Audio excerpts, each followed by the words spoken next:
ಸಿಗುತ್ತೆ. ಪ್ರತಿ ವರ್ಷ ಹೆಗ್ಗೋಡಿಲಿರುವಂತ ಪುನೀತ ಕನ್ನಡಿಗರ ಜೊತೆ ಕನ್ನಡವನ್ನ ಸಂಗ್ರಹಿಸುವಂತ ಅವಕಾಶ ಕೊಡುವಂತ ನಮ್ಮ ನಿಮ್ಮೆಲ್ಲರ ನೆಚ್ಚಿನ ಕನ್ನಡದ ಹೆಮ್ಮೆಯ ಅಂಬರೀಶ್ ಸರ್ಗೆ ದೊಡ್ಡ ಚಪ್ಪಾಳೆ. ನಮ್ಮ HM ಅಂಬರೀಶ್ ಸರ್ ಇದಾರಲ್ಲ, ಅವರ ಸಾರಥ್ಯದಲ್ಲಿ ಒಂದು ಕಾರ್ಯಕ್ರಮ ಪ್ಲಾನ್ ಆದಾಗ ಆ ಕಾರ್ಯಕ್ರಮ ಪ್ಲಾನಿಂಗ್ ಯಶಸ್ವಿ ಆಗ್ಬಿಡುತ್ತೆ. ಅಂಥದ್ರಲ್ಲಿ ನಿನ್ನೆ ಇವತ್ತು ಕಾರ್ಯಕ್ರಮ ಅದ್ದೂರಿಯಾಗಿ ನಡೀತಾ ಇದೆ. ಸೊ ಮೊದಲನೇದಾಗಿ ಅಂಬರೀಶ್ ಸರ್ ಇಲ್ಲಿದ್ರೆ sir, thank you so much, ಧನ್ಯವಾದಗಳು ಮತ್ತೊಮ್ಮೆ ಈ ವೇದಿಕೆ ನಮ್ಗೆ ಕಲ್ಪಿಸಿಕೊಟ್ಟಿದ್ದಕ್ಕೆ.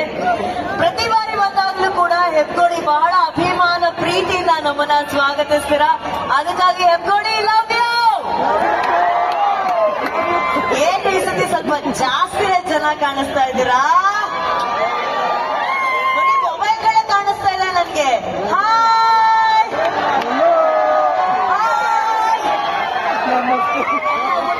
ಬಾಟೆಗೆಲ್ಲ ಆಯ್ತು ತಾನೆ.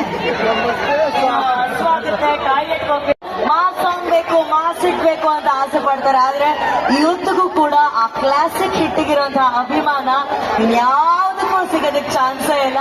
ಅಂತ ಅದ್ಭುತವಾದ ಕ್ಲಾಸಿಕ್ ಹಿಟ್ ಅನ್ನು ಆಡಿದ್ರು. ಸೊ ಇವತ್ತಿನ ಕಾರ್ಯಕ್ರಮಕ್ಕೆ ಎಷ್ಟು ಜನ ನಿಮ್ಮ ತಾಯಂದ್ರ ಜೊತೆ ಬಂದಿದ್ದೀರಾ? ಅಮ್ಮನ ಜೊತೆ, ಮಮ್ಮಿ ಜೊತೆ ಯಾರೆಲ್ಲ ಬಂದಿದ್ದೀರಾ? ಇಷ್ಟೇ ಜನನಾ? ಯಾರೆಲ್ಲ ಅವರ ಅಮ್ಮಂದ್ರ ಜೊತೆ ಬಂದಿದ್ದಾರೆ, ತಾಯಂದ್ರ ಜೊತೆ ಬಂದಿದ್ದಾರೆ? ಗುಡ್ ಬಾಯ್, ಗುಡ್ ಗರ್ಲ್, ಗುಡ್ ಬಾಯ್. ಯಾರೆಲ್ಲ ಅಮ್ಮಂದ್ರ ಜೊತೆ ಬಂದಿಲ್ಲ ಅವರೆಲ್ಲ ವೆರಿ ಗುಡ್ ಬಾಯ್, ವೆರಿ ಗುಡ್ ಗರ್ಲ್. ಹೇಳಕ್ಕಾಗತ್ತೆ. ಓಕೆ, ಎಲ್ಲ ತಾಯಂದ್ರಿಗೂ ತುಂಬ ಹೃದಯದ ಧನ್ಯವಾದಗಳು. ಮನೇಲಿ ಎಷ್ಟು ಕೆಲಸ ಇದ್ರು ಕೂಡ ಯಜಮಾನ್ರು ನೋಡ್ಕೊ, ಮಕ್ಳು ನೋಡ್ಕೊ, ಮೊಮ್ಮಕ್ಳು ನೋಡ್ಕೊ, ಇದೆಲ್ಲ ಜವಾಬ್ದಾರಿನ ಮೀರಿ ಇವತ್ತು ಆ ತಾಯಿ